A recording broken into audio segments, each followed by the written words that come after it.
Here I am. Welcome, everybody. Ooh, look at us go. This is one of my favorite parts.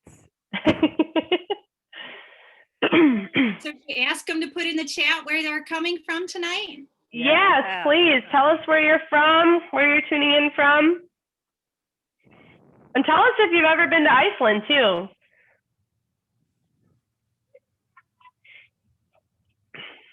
Everybody's quiet. Here we go. So just so everyone knows, they asked a question, are we being recorded? This is a chat feature only, so you're not going to be live mic'd or pictures will not be seen. You're only going to see us, the presenters, because we are in the Zoom webinar feature. So those of you that are concerned about the recording, because it is being recorded, so we can share it with those people who don't have an opportunity to hop on today. So that's why everyone's going to be muted. You won't see anyone else besides the presenters in the little boxes. And we're going to be answering questions through the chat. So hopefully that answers everybody's question.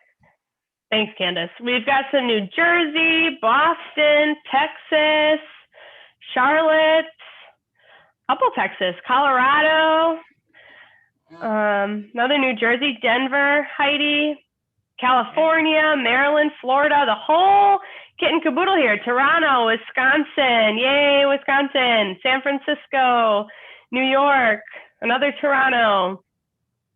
From all over today. This is awesome. Thanks for being here. Ooh, Ottawa is in the house too.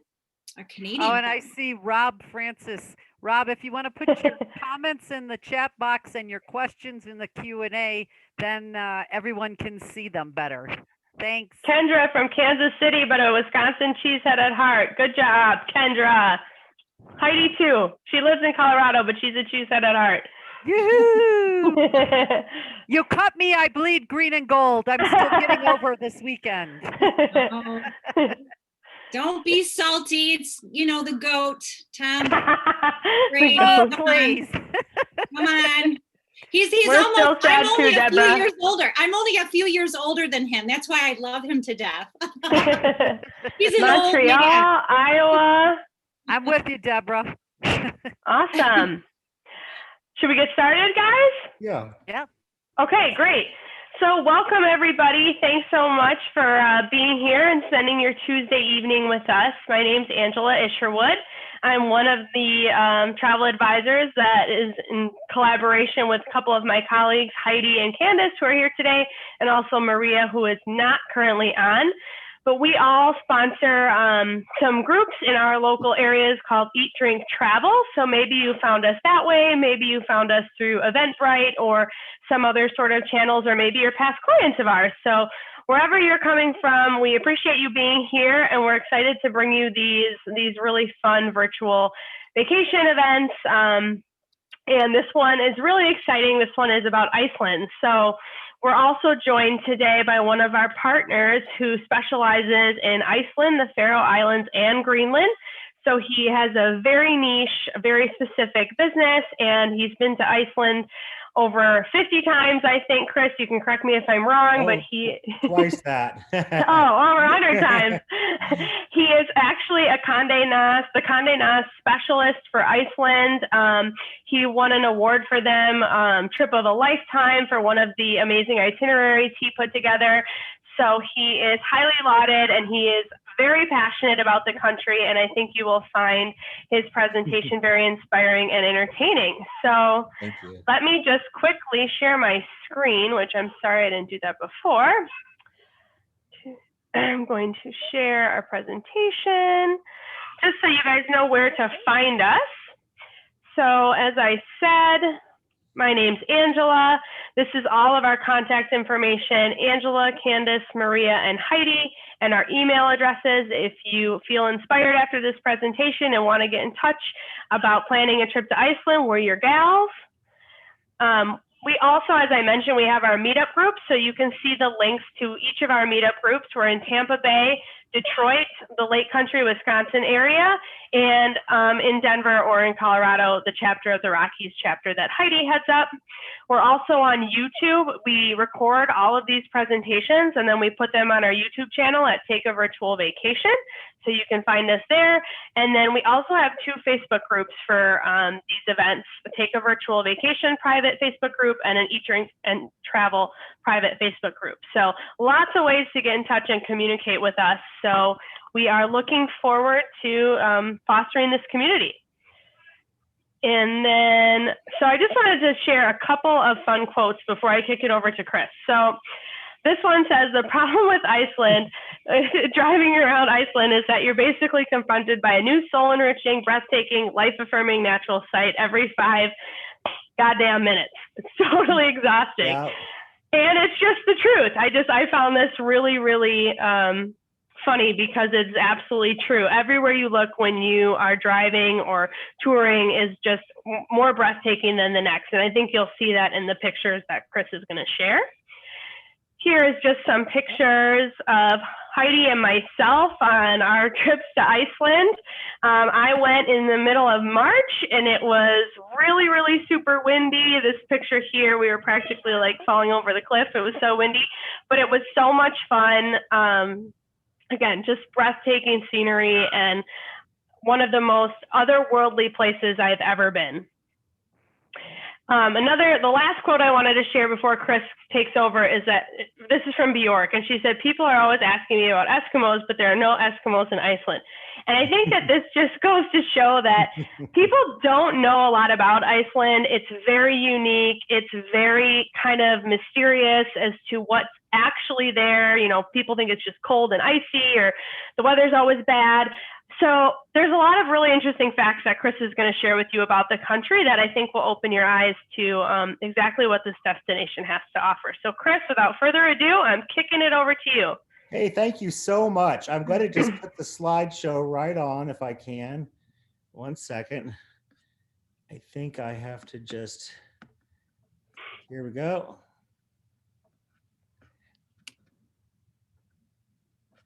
Great. Sorry for my desktop. As Angela said, I've been going for over 20 years and over 100 times at this point. And I fell in love with Iceland after my very first trip. I had been to 50 countries. I'd lived on 3 continents. And I said, there's something even bigger and better about this place than anywhere I'd ever been. So without any further ado, I'm going to try to convince you of what I feel about it. Oh, sorry, wrong one. Sorry. Here we go. Promise to get it right. I want to convince you that it's the best destination on earth. And that's where I start. Is Iceland really the best country on earth? You can kind of see from Angela's photos, really the main reason you go to Iceland is for the beauty of nature. There's got great food, they've got great hotels, great people, some shopping, but really it's the incredible jaw-dropping scenery. And as that quote said, like every 5 minutes, your mind is blown away. These are aerial photos of Iceland, looking down at mostly glacial rivers crossing the deserts in the middle of Iceland, going to the sea, lava landscapes with brand new moss, rivers, blue turquoise rivers running through them, volcanic lakes and cones. Some of that one's hot that you can swim in. And you're going to start to notice one of the interesting fun facts about Iceland. There are almost no people. It's actually the 7th least populated nation on Earth. Only about 350,000 Icelanders in a country roughly the size of Ohio, if that means something to you. So you've got all this remarkable nature and no one's spoiling it. There's little fishing villages along the coast. There's the capital city. And there's a second kind of large city in the north. But everywhere you look, they look like, National Geographic photographers came in, but these could be just tourist photos. It's every angle you look at, there's something just mind-boggling, like out of a fantasy, out of a dream. And it's obviously inspires a lot of artists and writers and designers and musicians and just visitors. So these are just some beautiful knife-edged cliffs, 1,000 feet tall, fields of moss growing over the lava. gorgeous canyons, and you see again, just there's some people on the left and that's it. There's just nothing. One of the things I like about it is also a very wealthy, safe, secure country. So even though there's not a lot of people, there are beautiful roads. There's lots of infrastructure. You're safe. There's great, emergency rescue, whatever. Not going to happen, but if it did, you're in the best hands possible. So it's this great balance of the best of most advanced humanity and then just the best landscapes. And I really haven't found that anywhere else in the world, which is part of the draw for me. There's the Northern Lights. If we were there now, we might see that. So you have, 5-star restaurants, Michelin star restaurants, and then just raw nature like this. And I find a destination has one or the other, but seldom both. And at such ease to access. So I'm just trying to tease you a little bit with incredible images of what you're gonna. There's an Arctic fox. That's the only mammal in Iceland, indigenous, and we do see all kinds of wonderful creatures, snowy owls, and there's some bird egg. This is an eider duck nest, eider down that you fill parkas with, if you're wealthy. And in the summer, if you go, you're going to have an opportunity to find these nests on the ground because there aren't really a lot of trees in Iceland. So you can walk in the fields and pick up a baby bird, and the mother will not abandon it, contrary to popular lore. Puffins, what? Yeah. Excuse me 1 second. We're getting a couple comments that you're moving a little fast. Is it possible? Are you doing that because you have a lot to show us? I have a lot to show. Okay, do the best you can. I'm sorry. No, that's fine. Yeah, these are eggs from the guillemot, and these are wild reindeer that we can sometimes spot. We can actually go on safaris to try to see them in huge herds. They really live out of the middle of nowhere where there aren't any people. And wonderful sheep. These are brought in by the Vikings, and they are quite the characters. If you go late June, early July, you'll see, newborns born an hour ago in the fields, just there in front of you. That one was probably born an hour ago or 2 hours ago. And also horses, baby foals, 1 day old. And I have too many photos of them, but I felt like I couldn't take one out because they're so cute. Yeah, then we have gorgeous horses. We can go horseback riding on the sea. The Icelandic horse is a primordial horse brought over 1,100 years ago. And they're small and strong and friendly. We say almost like puppies or dogs. There's the foals. And they're out all winter. They put up big wind blinds for them so they don't get cold, but they like to be out, unlike the sheep, which are brought in. And you can see in these photos, they're kind of a ham. They're silly and playful. We think they were kind of selected by the first Vikings as companion animals because they would be alone with a horse for maybe 2 weeks sometimes, and you needed one with a good disposition. So they kind of seem to be like that still. Whales, I can guarantee you a 99% chance of seeing blue whales and humpbacks and all other kind of whales. They all live around Iceland. Free Willy, which you saw that movie, he was from the south of Iceland.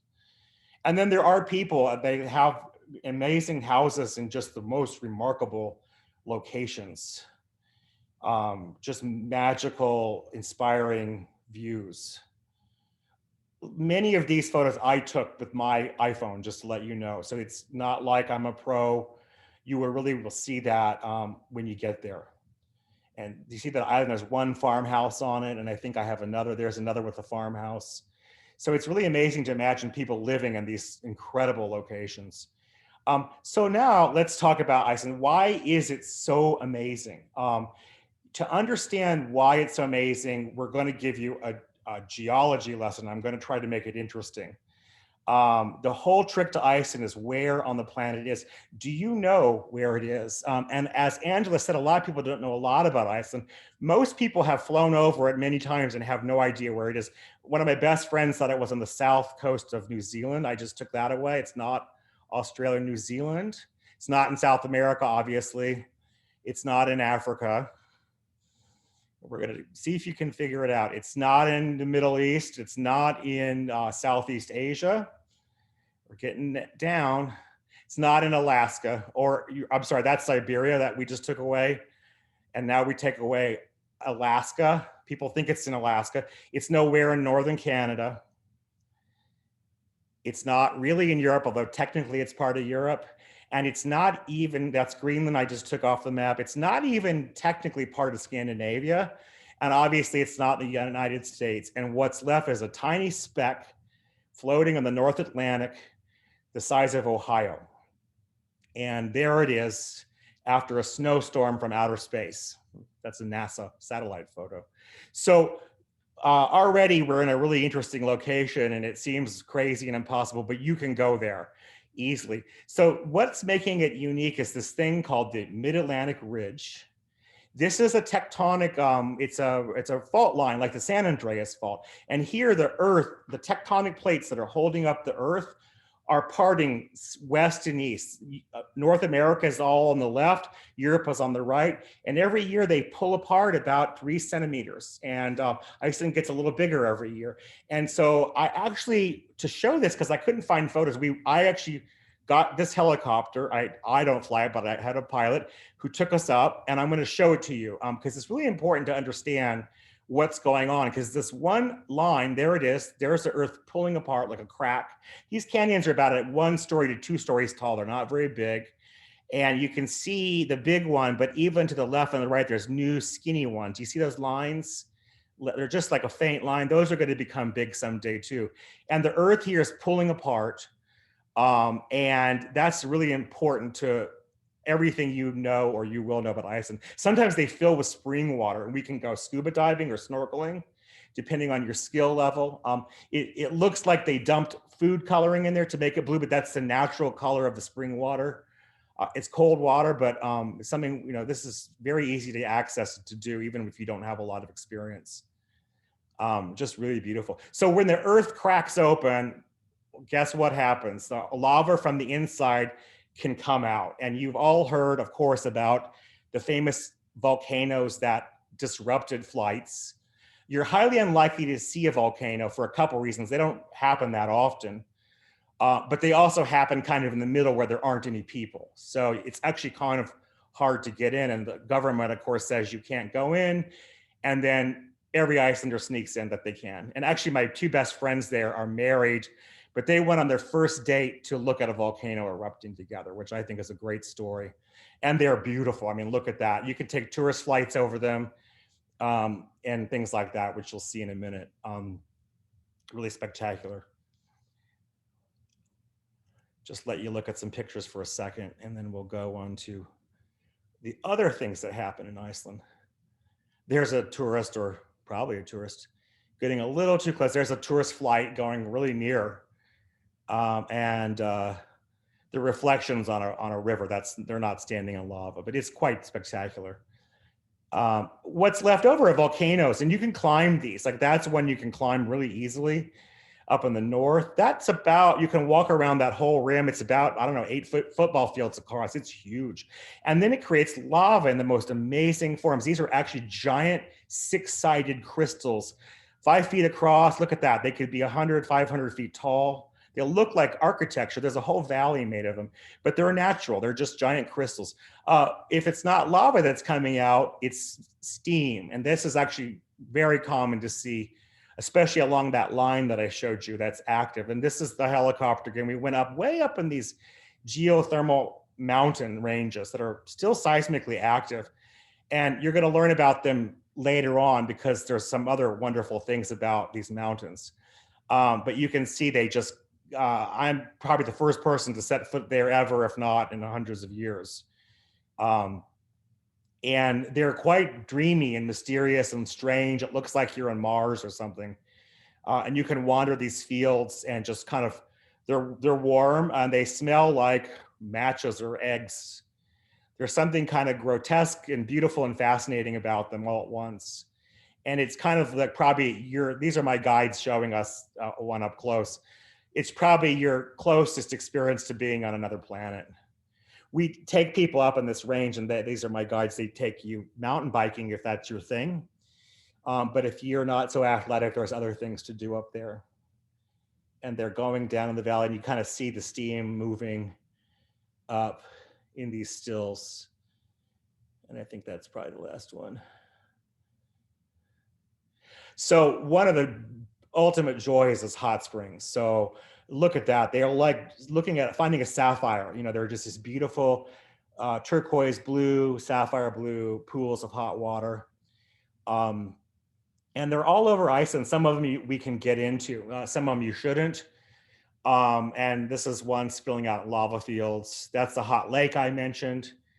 And that's a hot spring in a cave. Look at that blue water. The blue comes from minerals. Again, there's whole hot rivers that you can get into, which I highly recommend. I mean, it's one of the only places in the world other than like Japan that you're going to get a chance to soak in a hot river. And it's really Icelanders' favorite thing for 1,100 years that they've been there. We would take you so far in the mountains that you would see no other people probably, unless you find some really hardcore hiker.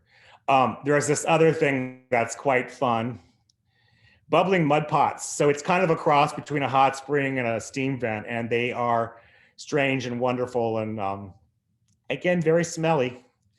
But people love them just to kind of walk up and look in them and see it. It's kind of like Yellowstone, you know.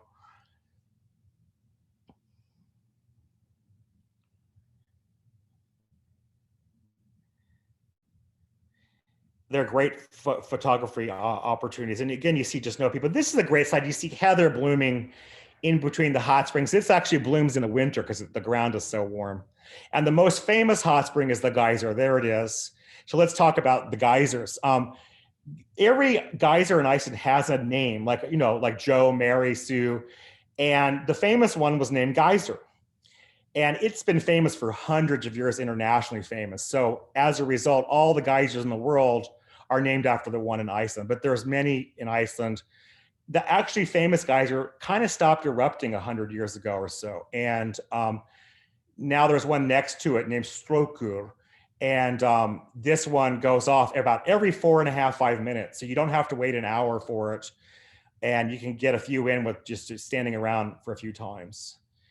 So here's the other aspect of what makes Iceland so amazing. Its location along the Arctic Circle. That's the blue line. It actually kind of grazes Iceland in the north, and there's actually an island right on it you can go to. And so this brings, on top of the volcanoes and all the heat and steam, it brings in ice. And that's why this presentation is called Fire and Ice. Amazing, a totally different kind of dreamy landscape than we've seen before, made of crystal and blue, looks like ice cream sometimes. The glaciers are on the highest points and they actually are moving. They flow down the mountain ranges a few inches a year and they look like highways. They're just moving in super slow motion. They're called glacial tongues and you can see why. They come down and when they get down to our elevation, they melt. And they create these incredible lagoons. Look at them. These could be 500 feet tall, these pieces of ice. They break off and float as icebergs in the lagoon, and we would take you kayaking around them. If you're afraid to kayak, we can take you on a normal boat with, you know, but we have a guide that's just amazing, grew up doing this. His family's been doing it for generations, and it's very safe and absolute, there we are. That's our guys there. Absolute beginners can do this. There's a kind of a medium-sized boat, and then there's a larger boat too. And it just looks like blue ice cream or something. It's dreamy. They lodge on the beach. You can touch them. Look at that color. Here's another joy. Very few places in the world you can go inside an ice cave.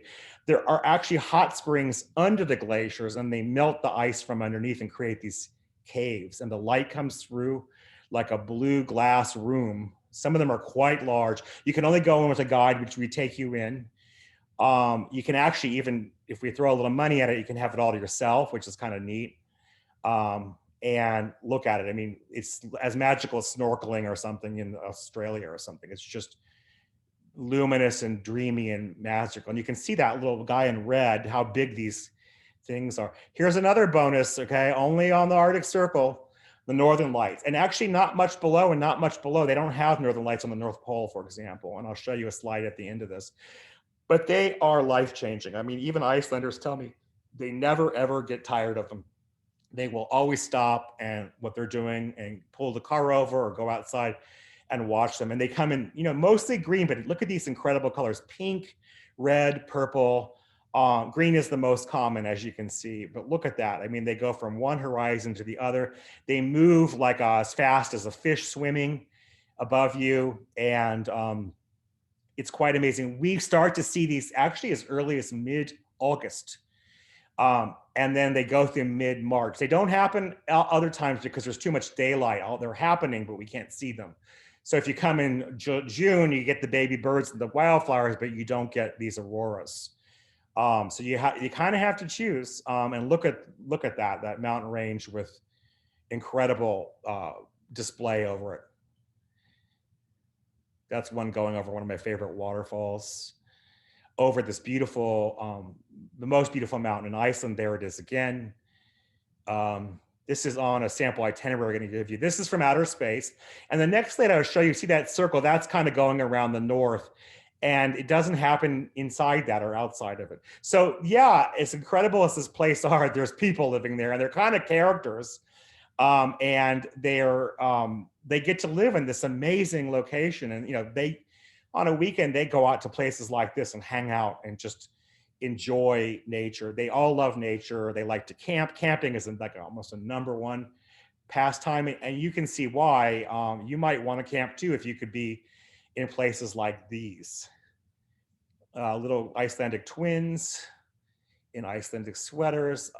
It's been a farming and fishing culture for a long time. These are cave houses.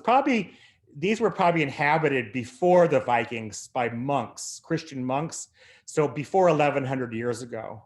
And then the Icelanders came up. That's Eric the Red's house. And they built these turf houses, which are kind of unique to Iceland. We don't exactly find these kinds in other countries, even in other Nordic countries. They don't really exist. That's a 1,200-year-old turf house that you're looking at. And this one's about 1,200 years old also. Obviously, the wood part's kind of shored up every 100 years or so. Inside, they're actually a lot nicer than you would expect. They're paneled, they're furnished. These are kind of like museums that you can kind of just walk in and out of unsupervised and see kind of what it was like to live in Iceland 1,200 years ago, 500 years ago. Not bad. And then you see these really distinct black houses. They're covered in tar, and that's to waterproof them. Everybody in Iceland lives on the ocean, not in the middle. So you have a lot of elements. And this is a 1,200-year-old 1,100-year-old fishing station where farmers would quit farming in the fall and they would turn into fishermen and come here. This is a slat house that they use to dry fish. And look at the next slide. They catch them and they dry them out all winter when there are no flies. And at a certain point, they're all dried out and they actually ship them as far as Spain and Africa. And 18th century black houses. And here's a combo house and slat house. And a famous black church, all covered in tar at the foot of a glacier on the ocean amongst sand dunes by the sea. I mean, it doesn't get more magical there. Look at that. That's the beach. The ocean's right behind me. And the glaciers above it. Incredible scenes. And this is the smallest library in Iceland. It's actually on a remote island where there are no cars and no roads. Only 18th century and 19th century wooden houses. You can stay there overnight, and I would suggest it. It's really enchanting to be alone on an island with no technology for a night. These are pictures I took. Again, 18th century, where actually a house and a $500 fishing boat. And now we get to Reykjavik. And Reykjavik's so much fun. It's like a large village. It's colorful, it's artsy, it's playful, it's friendly, and it's very sophisticated if it wants to be. That's the main, this is the opera house. I mean, it can be very modern and edgy too. These are based on those black crystals I showed you earlier. They took that concept of these lava columns and they made a glass opera house out of it. The other thing that really kind of intrigues people is the geothermal energy. Because it's on a fault line, there's all this hot energy, thousands of degrees, 2,000 degrees below the ground, and they can tap in it and bring it up, cool it down a little bit. That's the inside of a geothermal power plant. And this heats Reykjavik, it heats hot springs. I've got a few of this. This is a hot spring infinity pool over the Arctic Ocean, looking at some mountains on the opposite side of the bay. And then the famous Blue Lagoon you've all probably heard about is another example of geothermal water being used. They're actually putting it under the streets in Reykjavik so they don't have to plow in the winter to keep the streets warm. And another thing they do is they heat greenhouses, and by the hundreds. There are towns that have hundreds of these geothermal hothouses. No pollution is used. It's just energy from the earth. And you would be amazed what they can grow, including bananas. There they are, Icelandic bananas. Iceland grows bananas the farthest north of any country. Here's some more. But they also grow other things like these are cucumbers they're planting, tomatoes, strawberries, and flowers for people's houses. So those are tomatoes. These are probably interns. People like to come to Iceland and do internships. Look at that. And then here's a cucumber, a pickle in the making, and strawberries, really amazing. No bugs too, because it's inside. Roses, and I think I just have 2 more photos of flowers for you. Hibiscus in Iceland. So here's an interesting story. You're going to be blown away. I'm in a blizzard in upstate New York right now. Iceland's not that cold. It's actually 2 degrees warmer on average than New York. So the average winter temperature is about 33 Fahrenheit. That's 1 degree above freezing in January. So it's not a bad idea to take a winter trip there. And it's breathtakingly beautiful. It's out of a fairy tale. Everything can be white and crystal. There may be no snow when you go, but when there is, look at these. It's just breathtaking. And the roads are plowed. You might have a bad morning, but you get off to a late start and they plowed. And in the case that there is a real problem, we'll tell you what to do. We'll reroute you. We'll tell you to hunker down. We'll take care of you. Our tours include 24-hour weather watch. So we are checking the weather before you wake up in the morning. We're working with the roads department, with your hotel. And by the time you're ready, look at that. That's just amazing.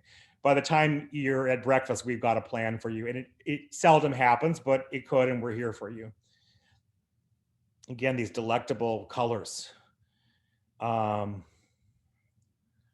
not a bad idea for an off-season vacation if you've already booked Tuscany for the summer. So there's just a few fun facts. Iceland is rated the most peaceful, the safest place on earth. There's almost no violent crime. It's a great place for solo women travelers, partly because it's safe. It's the happiest, or the top 3 happiest. People live the longest, 88 years in Iceland. It has the strongest justice, really, a sense of fairness. It has the longest living parliament, over 1,000 years old. And it's the top for gender equality. They actually were the first country to elect a female president, and they kept her for 4 terms till she couldn't take it anymore and she quit. And she's still a beloved. They plant the most trees per capita, and it's an organic island. There's no growth hormones. There's no pesticides. Some people are hardcore organic, may have a slightly different definition. It's the most literate nation on earth, and they have the highest percentage of writers. 1 in 4 Icelanders have published their own book. Imagine if you looked around the room and 1 in 4 were a published author. It's the most web-savvy nation. They speak Old Norse, which is actually the parent to English. English comes out of Old Norse, and it exists in a time capsule in Iceland. No mosquitoes, no snakes. It's getting better and better. Yeah, people are gorgeous there, and they like junk food, so they're getting chubby. So that's kind of the first part of the, it is, in my opinion, the most stress-free place on earth. I want to show you now what it would be like if you went to Iceland. And so I put together some slides. First, we're going to look at what are hotels like there. I'm going to show you some of the best, and I'm going to show you, yeah, go ahead. Can I interrupt before you get to the next? Yes, of course. There were a few questions, so this seemed like a good time to pop in. Yeah, let's do it, yeah. There were just some questions about their low population.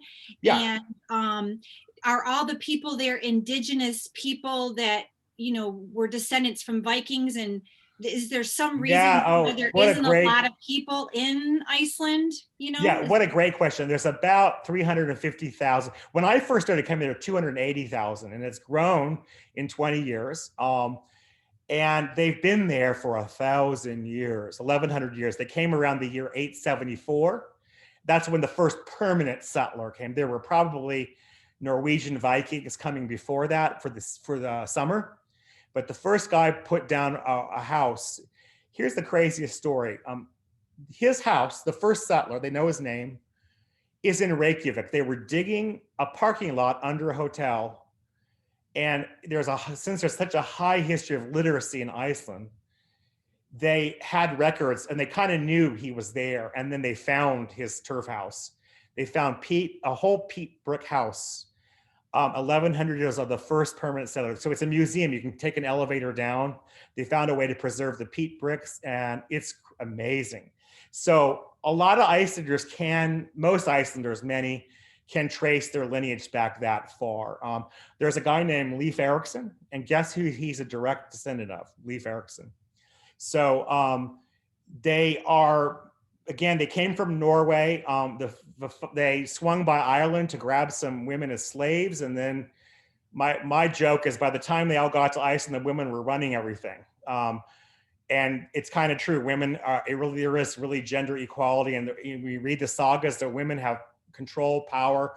They had landowners. They could be more powerful than the men. And so there are obviously people coming into Iceland now, marrying in. There are foreigners, Icelanders, travel, fall in love with someone, bring them back. I have a friend who has a wife from Thailand. They opened a Thai restaurant, which Icelanders love. So it's really pretty homogenized. And the other thing is because it's so small and contained, it's become this testing ground for DNA because they have a complete set of population that's really pure.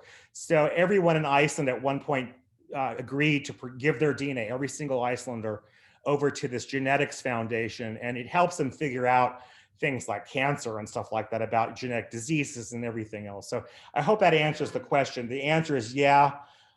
They're mostly pure Icelanders. They all speak English, by the way, fluently, but and they've been there for a long time. And I think the question was also too, how come do you suppose the population is so small? I mean, I have my own theory, but What's your theory? Well, my theory is that first of all, it's largely for most modern people, it's not that inhabitable, the largest part of the country. It's exactly great. And then also too, the fact that it stays dark, very dark in the winter. Yeah, so it's remote. Okay, it's on the Arctic Circle, and it's not cold because the Gulf Stream heats it up from the Caribbean, comes right up. That's why Maine is so warm. But it is remote. And so in the 1950s, there was, 50, 100,000 people. So it's really a new thing to even have 350. And you nailed it. There was the entire center of Iceland, which we'll see later on, is uninhabitable. It's actually impenetrable. There's very few ways to pass through the center because it's lava flows, impassable mountain ranges, raging glacial rivers that change course sometimes daily. I mean, really change course with no bridges. So you have to be pretty hardcore to go in the middle. And Icelanders only really, for the first time, went into the center of Iceland about 100 years ago. It was also reputed to be haunted, and outlaws who, did things like club people's heads and stuff would hide out in the interior. So nobody wanted to go there until recently, when there was cars and things with big tires and technology to get in. Everybody lives on the coast. They live on a coastal highway called the Ring Road because it's a complete circle. It's also called Highway 1. And everything happens with few exceptions. There's a couple places in the south where it penetrates a little into the interior, but hardly. So there's not room for a lot of people, and it is harsh. But again, I would kind of point out in 20 years, they've kind of spiked 70,000. So it's kind of growing fast. There's just not a lot of space. You'll see in some of these other photos. There's whole regions that you can't even build a house because they're prone to flash floods from volcanoes erupting under glaciers and avalanches. There's whole zones that can't build a house on because it could be an avalanche. So it is rough. And if you don't know it, it can be dangerous if you're not coming in with not dangerous, but you kind of have to know or have someone help you figure out what to do and what not to do. Not hard once you do, but the pictures on the internet make it look a little more easy than it can be, so yeah. How's that? What Very other good. questions? You hit it all. You hit it all. So go ahead. Okay, so I want to show you a few great hotels. I'm going to show you 2 5-stars, then I'm going to show you a normal one too. This is a really cool situation in the north. There's a consortium called 11 Experience, and they own remarkable 5-star properties all over the world. And they bought a couple mountain ranges in the north of Iceland on the Arctic Ocean and the valley in between. And all there is this luxury hotel. It's built as referring to a turf farm that you saw earlier, but it's quite posh. And let's take a look at it. I think it's going to play. There you go. There's some winter photos, but you can go there all year. They have a hot spring. I don't know why these are so slow. Maybe I can do it manually. These are just some shots. There it is in the valley. They own the view for miles. And the reason they kind of built it originally was for heli skiing. And you can see the mountains, and that's the Arctic Ocean. They actually drop people from helicopters at enormous cost to the guest. And they ski down, not into the sea. That's a tricky photo, but it's safe. If you don't ski, it doesn't matter. And because there's so many amenities, hot springs. There's actually only 3 hotels in Iceland that have a hot spring, or maybe 4, which is surprising. Look at that at night in a hot spring, looking at the northern lights. I mean, it doesn't get more amazing than that. In the daytime, it looks great too. And it is cozy and ample inside. There's room after room, living room. There is hot water inside if you don't want to go, but there's water outside. There's a billiard room. And then they are really great at organizing experiences for you. You can go, you can go see whales, you can go skiing, you can do yoga, you can do Pilates, there's fitness, there's hiking, there's mountain biking. The rooms are beautiful. Let me see if I can get this back on track. Yeah. The rooms are really large and well appointed. You can see there's a kind of a reference to an Icelandic house, but of course the rooms are enormous and spacious and much more well appointed than a Scandinavian sensibility.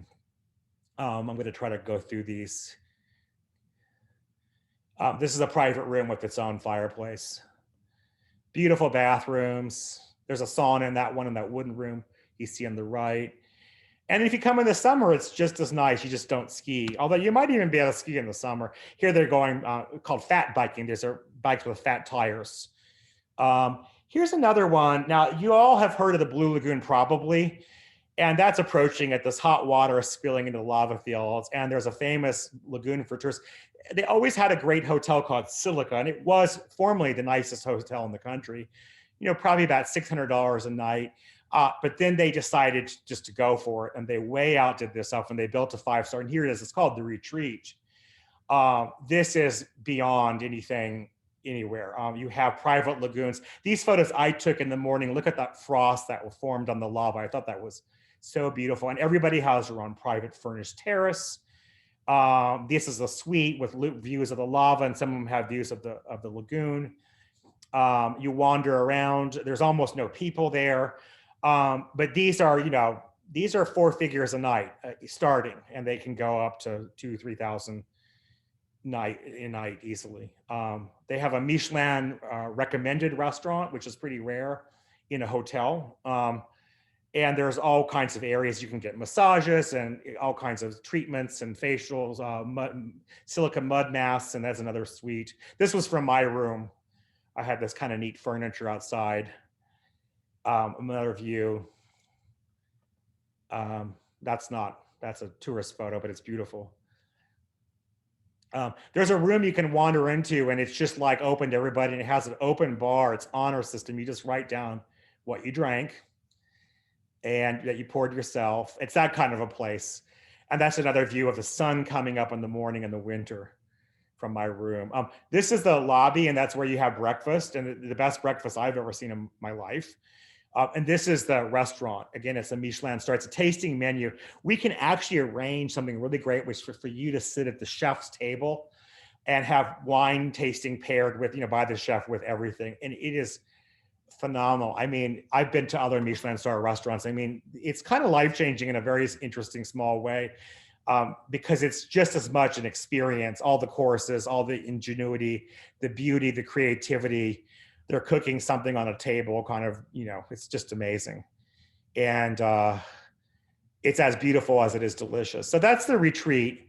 I'm going to show you another twist. This is Reykjavik. Reykjavik can be really edgy and modern, and but at the same time opulent. This is a great. I'm going to pause this for a second. This is a hotel that's built in downtown Reykjavik, and if you look on the left, the staircase behind it is like a screen of glitter. These are like sparkly, wiggly sequins, and this was actually outdoor graffiti that was very famous 20 years ago when I first started coming. In Iceland, it's not vandalism. The building owners actually commissioned graffiti artists to decorate their buildings, and somebody did this sort of graffiti thing, and that concrete below is an old roof line of a building that was pulled off. So when they built this new luxury hotel, instead of demolishing it, they just encapsulated this exterior as part of the interior, and I think that's really fascinating. So I'll make the slide keep going. So it has this kind of urban sense, this edgy sense, slightly industrial, slightly traditional, and then it's also opulent. I mean, it's really well appointed. It's a multi-level common spaces. There's rooms here and there, living rooms, hidden rooms, secret rooms. You can wander around. There's music playing. Here's just one of many bars. So you do have this sort of urban sensibility. That's a conference room. And they have a beautiful restaurant. I think that's next. That's one image from the restaurant. And that's the restaurant. So the guest rooms are nice. That's a suite. You can get not a suite. You can get a single room, a double room, whatever you want. But I thought I'd just put those in. Beautiful kind of traditional bathrooms. And now let's go eat. I'm going to show you three of my favorite restaurants. This isn't a little fishing village. They took an old wooden house from the 19th century, and they did this sort of reference to, their Icelandic relatives, where you would live in their, your aunt or uncle or grandmother had an old wooden house you'd go visit her in, and they made this cozy kind of warm, inviting restaurant that looks like a house. There's some modern twist like mid-century furniture, and the food is way more sophisticated than grandma would make, but a lot of these things are references to traditional ice. There's some lamb. They take sort of traditional Icelandic favorites, and it's actually, the restaurant's named after the Icelandic version of The Joy of Cooking. So there's an old cookbook that everybody had, and they named it after that. It's just like we all have The Joy of Cooking, or at least our moms did. So they're beautiful Scandinavian dinnerware and cinnamon buns, because that's a classic Icelandic thing. So they turn it into a dessert. And I love that place. That's in a very remote fishing village. This is a really cool one. I hope you'll think it's cool. This is actually a tomato greenhouse heated by geothermal energy. It's pretty big, and it's so big, they harvest 1 ton of tomatoes a day. And it's so big, they were able to open a restaurant inside the greenhouse. So you see these 1-story tall tomato vines. Your tables are in between the rows of vines. And of course, it's tomato themed. It's tomato soup. They make croutons out of homemade bread. They melt cheese over them, and you put it in your soup, and it's almost like a modern twist on what we all love, which is a grilled cheese sandwich with tomato soup. And there you see the vines in the background. It's all you can eat, help yourself, one price. There's drinks too. If you like a Bloody Mary, they are making it out of their own tomatoes, and it's really good. And they even have tomato ice cream, believe it or not. They also have a little shop with a little line of their products, or sort of like chutneys and sauces and stuff, and juices and stuff like that you can take when you're on the way out. So now I'm going to show you. I've showed you some kind of interesting ones. Here's just a nice family style restaurant, because one night at least we want a nice family style. This is an old fish warehouse converted into a restaurant. It's very cozy, and it's more like homemade food, leg of lamb and ice and cod as like a normal cod and potatoes. So it's kind of a meat and potatoes, but it's, of course, it's as good as it gets. There are some little langoustines, which are like mini lobsters, which are caught right on the harbor there. There's some more of these little lobster tails. And the desserts, look at that. They're just so decadent and dramatic. So we're nearing the end. Don't worry. Um, I'm going to take you on a first day of your trip. When you come to Iceland with us, we actually created a sample itinerary. And so I'm going to show you, it's a 10-day, but I'm going to show you day one. And you will see, like that first quote that Angela put up, how much you're going to do in your very first day. These are called super Jeeps. And we want to take you in a super Jeep up into those geothermal mountains that I talked about. You see the smoke, the steam on the upper left-hand corner of that mountain range in that photo. That's where we're going to get you. There aren't any roads up there. So the super Jeeps are set up that they can drive in rivers. And they use the rivers, they're only about 2-3 inches of water. They use this as the road up to get up there. And the scenery is unbelievable. When you go up there, you can do light hiking. These are some examples. You can do mountain biking. Well, I'll show you some more in a minute. But you are alone in these landscapes. What we specialize at, we have a family of guides that we're partners with who have been here for generations, and they know each and every nook and cranny of this abandoned mountain range. And why it's not closed to the public, they know how to get you into where there just aren't other people. And the highlight is you end up soaking in a hot river. And look, there's a hot river inside a cave we can take you to. Those are our photos. But what's cool is while you're soaking, the guide is cooking. That's what they're doing there. He's cooking your lunch. Let me go back. He's cooking your lunch in a hot spring, and it's going to be a wild caught salmon or maybe a free range leg of lamb and dessert and all that. So, as you're soaking, lunch is being prepared and served. Now we go on past after you've done that for a few hours, we get on Highway 1, that circular highway I mentioned. You're going to take that for 10 days if you want. You can go for fewer, but that's what we're representing. And this is one of the first stops you see, is this magical, amazing waterfall. I would say Iceland has as many waterfalls as people. And this one's at the mouth of a giant cave. So you can actually go in the cave behind the waterfall. There is the view from inside during a sunset or during the Northern Lights. How about that? It doesn't get more magical than this. And this is just one of many spectacular. Here's the cave houses we talked about before. You can go inside these. They're on a farmer's private land, but you're allowed to go in to them because there aren't any trespassing laws in Iceland. So you can wander anywhere you want, except for into someone's house. You just have to be respectful. And there's another waterfall that is way bigger than you are thinking it is right now. I mean, as big as it looks. There's an aerial. It's huge. There's some great Viking lore that there's some Viking treasure hidden inside there, but of course you could never get in there to find it. It's been in a lot of car commercials if it looks familiar to you. And I think that's one of the last shots. There it is. And you see these purple lupins. These go for miles and miles and miles all over Iceland, like, July, August, June, July, August.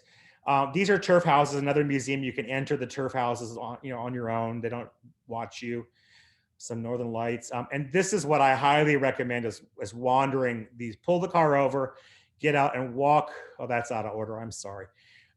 Walk through the lupines waist high all the way to the sea. That's a great experience. It's sort of like that Wizard of Oz scene with poppies, but instead it's just pure purple.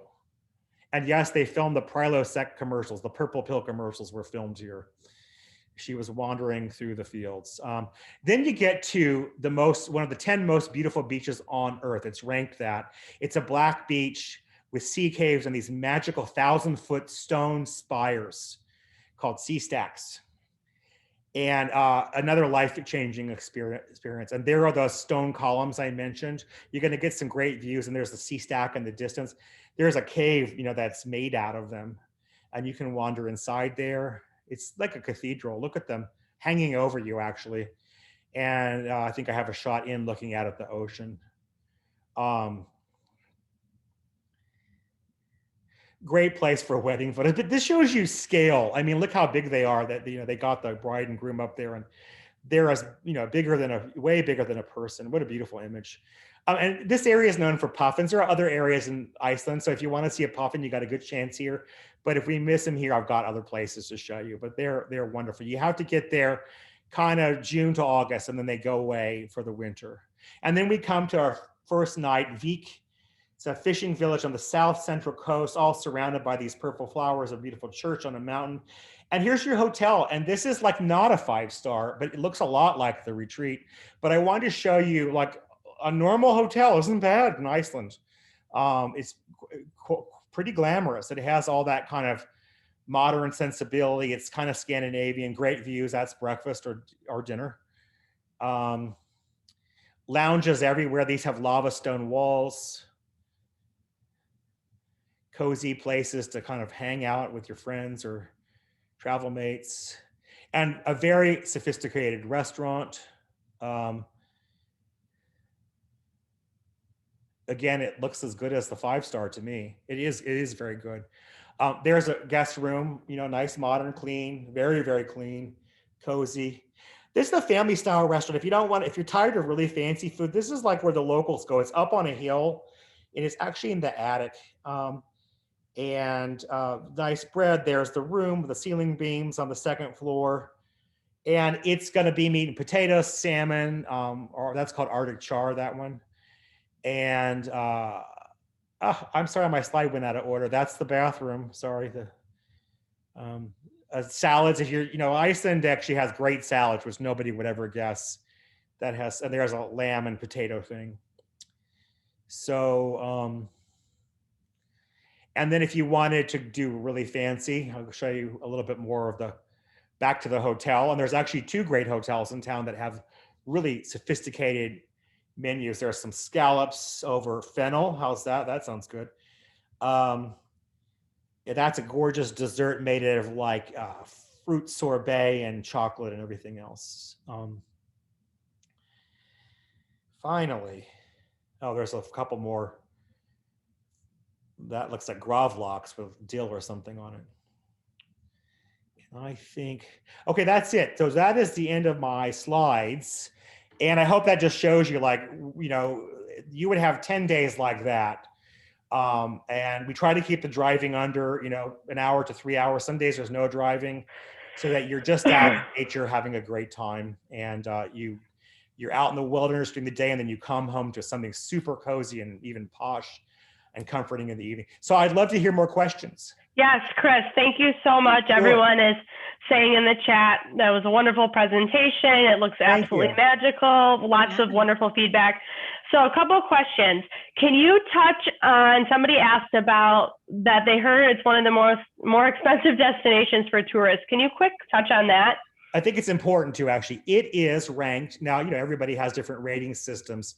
It's ranked the most expensive country to visit in Europe. And, that's pretty high. There aren't a lot of places higher than all of Europe. Having said that, we kind of know how to crack the nut. I think this is my 12th or 13th year, I think 12th, sending people. And so we know ways of kind of balancing it, getting the right kind of value. I have this sort of philosophy of best value for dollar spent. So what that means is I'm not going to, you could spend a certain amount of money and have a great experience. You could save a little, like 10% less, and have nowhere near as good of an experience. That doesn't make sense. Conversely, you could spend double the money and not have double the experience. So we kind of know how to balance it. And that's one of the reasons I showed that one set of the normal hotel, because that's a hotel that's totally within price range. A typical itinerary with us is about $500 per person per day. And that includes your car, your hotels, your breakfast, and many guided excursions like ice caves or kayaking and with icebergs or horseback riding, or you get several of those in a typical trip, all included. And if you look at other kind of travel specialists, nobody answers the phone for less than $500 per person per day. So I know it's a pretty fair price, and it's a really fair price for the most expensive country in Europe. And that's the kind of point I'm trying to make, is I kind of know how to crack the nut at this point, and I kind of know how to pull it together and create a package, an overall package that comes out that. Now, the one I'm going to show you, we're going to send you, that's 10 days. That has the 2 5-stars, the one that you're looking at now up in the north, and it has the Blue Lagoon's top, 5-star hotel with the Michelin recommended restaurant. That brings the price up a little bit. And you don't have to do that. Like, it's a sample, it's a proposal. If you didn't want to spend that much and you want to keep it around 5, that's what we'll do. So it is possible. It's kind of, you can spend $30 on a hamburger. You could spend $30 on a pizza. And you can spend $300 on dinner too, or you could spend $100 on lunch, but you don't have to. And I always tell people, go to the grocery stores. It's so fascinating. There's bakeries every little town, almost, not every, but most little towns have a fabulous bakery, not just with sweets, but with soups and sandwiches and this Icelandic yogurt called skyr. So, you can even why wouldn't you want to have a picnic in these locations and save some money? It's a perfect opportunity. I have another couple of questions. Yeah, sure. Chris. First of all, one person was asking, when you were talking about the M1 or the ring road or whatever. Highway 1. Mm-hmm. Yeah, they were wanting to know how long of a travel hours. That's a great question. So if you were like one of those cars that drives without a driver, now that they have those smart cars, you could drive the entire coastal highway in Iceland in under a day, under 24 hours. It's not a big country. It's this, I'm not from Ohio, so it's hard for me to use that as a reference, but it's not big. Now, you would never drive 24 hours straight like an automatic car. What we recommend is, if you want to do the entire ring road and either get in Reykjavik or like a little peninsula here and there, you really need 9 days. And what that means is, again, some days 3 hours, some days 1, some days none, once maybe 5 hours to get from one place to another, just to fast forward. But it's a sane, comfortable driving pace. And if it was winter and it was snowy, you wouldn't have a problem. You'd be able to get to a hotel and not screw up the rest of your days. So that's the answer to the question. Is it's not so much big, but you have to have kind of a insight as to how to use it. So yeah, I would say 9 days. Now, here's a nice thing. If you have a desk job, like an office job, you can fly out of most places in America in the Friday evening. The flights are usually 9:30 p.m. You will arrive 6:30 a.m. in Iceland with the whole day in front of you. So your whole day 1 is yours. There's no travel. And you can go all the way through Sunday. That's 9 days later. Last day you would spend around the Blue Lagoon, or maybe even sleep there the night before. Get on your flight Sunday night, 5:30 p.m. and be home by, land at 7 p.m. in America. So you're getting 9 days for the whole ring road, but you're only taking a week off work. And that works really well for almost everybody that I send. Awesome. Yeah. Chris, we got a lot more questions, so we just need to go Okay, a little fast. I'll be quick. Public transportation, is there any? There are buses, but it doesn't make sense. It's actually more expensive to take a bus around the country. Okay, great. I'm a Hearst agent, so I'm going to put you in a gorgeous car and all that stuff. And if there's a problem. And it's easy to drive. I can attest to that. Yeah, it's easy, nice roads. No, it's not crowded. How about food for vegans and vegetarians? Is it easy? Yeah, I'm a former vegan, and I'll tell you, there is food. You just have to have a conversation with the waiter, and they always want to make substitutions and help you. So the answer is yes. And wow, in Reykjavik, the vegan food's some of the best in the world. And awesome. I would give you a vegan restaurant guide in Reykjavik. Thank you. How about, somebody asked, how are the unemployment numbers? They're low.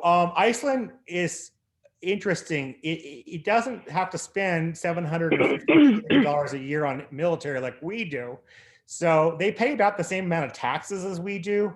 And so if you are unemployed, there's all these social services for you is what I'm getting at. There's lots of money for social services, but the unemployment's really low, like 3 or 4%. Okay. Icelanders are really hard workers. They all want to have 3 or 5 jobs. They're busy. They like the money. They're not high strung, but they've got a lot of energy. What airlines go there right now, Chris?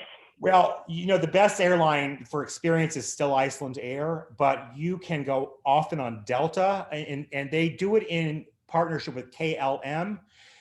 Very few people on this call are going to have Iceland Air points, but they might have Delta points. American sometimes is in and out. So there's probably 3 or 4 options, but the best experience is Iceland Air. The problem is, it's unlikely points. Got it. Okay, let's see. How athletic do you have to be to do these itineraries and things you're talking about? If people would rather walk than bike or hike, obviously. So my company motto, are you ready? I love this question. My motto is aesthetic, not athletic. I'm into the beauty. I'm a former creative director for, design houses and hotels, luxury hotels. I love beauty. I don't want to kill myself. I don't want to rappel off a cliff or break my neck.